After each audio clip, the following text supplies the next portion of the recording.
ವಾಲ್ಮೀಕಿ ನಿಗಮದ ಭ್ರಷ್ಟಾಚಾರ ವಿರೋಧಿಸಿ ಬಿಜೆಪಿಯ ಪ್ರತಿಭಟನೆ. ಬೆಂಗಳೂರಿನ ಫ್ರೀಡಂ ಪಾರ್ಕ್ನಲ್ಲಿ ಬಿಜೆಪಿ ನಾಯಕರು ಪ್ರತಿಭಟನೆ ಮಾಡ್ತಿದ್ದಾರೆ. ಬಿಜೆಪಿ ರಾಜ್ಯಾಧ್ಯಕ್ಷ ಬಿವೈ ವಿಜಯೇಂದ್ರ, ಅಶೋಕ್ ಸಾರಥ್ಯ, ಇನ್ನು ಬಿಜೆಪಿ ಹಾಲಿ ಮಾಜಿ ಶಾಸಕರು ಕೂಡ ಭಾಗವಹಿಸಿದ್ರು, ಮುಖಂಡರು ಉಪಸ್ಥಿತರಿದ್ದರು.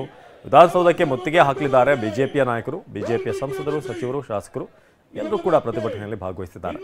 ವಿಧಾನ ಪರಿಷತ್ನ ಸದಸ್ಯರು, ಹಾಗೆಯೇ ಜಿಲ್ಲಾಧ್ಯಕ್ಷರು, ಮಾಜಿ ಸಂಸದರು, ಮಾಜಿ ಶಾಸಕರು, ಹಾಗೆಯೇ ಬಿಬಿಎಂಪಿಯ ಮಾಜಿ ಸದಸ್ಯರು, ಪಕ್ಷದ ಪದಾಧಿಕಾರಿಗಳು ಈ ಒಂದು ಪ್ರತಿಭಟನೆಯಲ್ಲಿ ಭಾಗವಹಿಸಿದ್ದಾರೆ.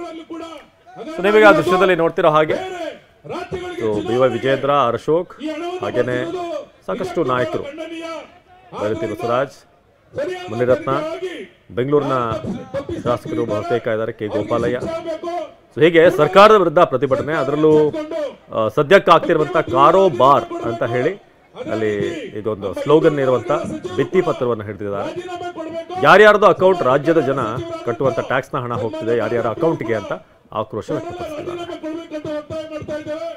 ಸಾವಿರಾರು ಕೋಟಿ ಭ್ರಷ್ಟಾಚಾರವನ್ನು ಮಾಡಿರ್ತಕ್ಕಂಥ ಈ ಕಾಂಗ್ರೆಸ್ ಸರ್ಕಾರ, ಮಾನ್ಯ ಸಿದ್ದರಾಮಯ್ಯ ಅವರ ನೇತೃತ್ವದ ಈ ಕಾಂಗ್ರೆಸ್ ಸರ್ಕಾರ ಇವತ್ತು ಎಲ್ಲ ಒಂದು ದೇಶಾದ್ಯಂತ ಸುದ್ದಿ ಆಗಿದೆ.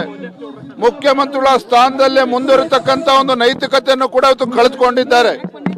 ಇಷ್ಟು ದೊಡ್ಡ ಭ್ರಷ್ಟಾಚಾರ, ಪರಿಶಿಷ್ಟ ಪಂಗಡಗಳಿಗೆ ಮೀಸಲಿಟ್ಟಿರ್ತಕ್ಕಂಥ ಹಣವನ್ನು ದೋಚಿರ್ತಕ್ಕಂಥದ್ದು ನೋಡಿದ್ರೆ ನನ್ನ ಇಡಿ ಅವರು ಕೂಡ ಬಹಿರಂಗಪಡಿಸಿದ್ದಾರೆ.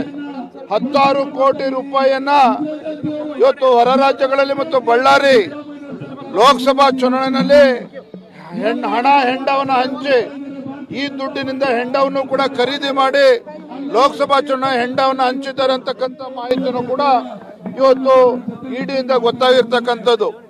ಆದ್ರೆ ಎಲ್ಲದಕ್ಕೂ ಸಹ ಮಾನ್ಯ ಮುಖ್ಯಮಂತ್ರಿಗಳು, ಈ ರಾಜ್ಯ ಸರ್ಕಾರ, ಈ ವಾಲ್ಮೀಕಿ ಅಭಿವೃದ್ಧಿ ನಿಗಮ ಇರ್ಬೋದು, ಮೂಡ ಹಗರಣ ಇರ್ಬೋದು, ತೇಪೆ ಹಚ್ಚತಕ್ಕಂಥ ಕೆಲಸ ಮಾಡ್ತಾ ಇದ್ದಾರೆ. ತಾವು ಒಂದು ರೀತಿ ನಿರಪರಾಧಿ ಅಂತೇಳಿ ಬಿಂಬಿಸ್ತಕ್ಕಂಥ ಪ್ರಯತ್ನವನ್ನ ಮಾಡ್ತಾ ಇದ್ದಾರೆ.